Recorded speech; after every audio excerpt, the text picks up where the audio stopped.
Բարև հարգելիներս, ահագին ժամանակ է տեսատես չեմ նկարահանել, ուզում եմ ինչ-որ մի խորհրդով հանդես գալ,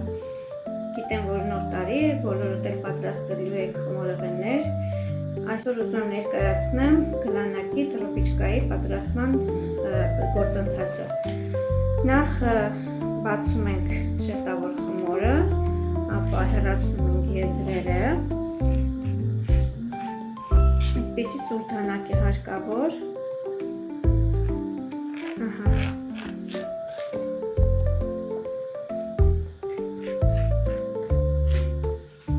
եզրերը հեռացնելուց հետո բաժանում ենք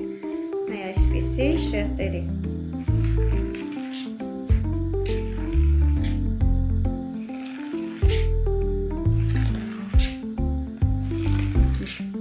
Շերտերը բաժանելուց հետո վերցնում ենք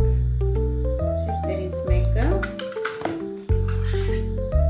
այսպիսի երկաթից գլանակներ են հարկավոր և սկսում ենք այստեղից, վերջնամասից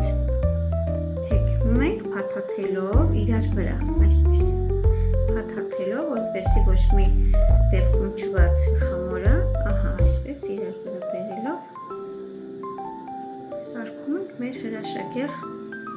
գլանակը։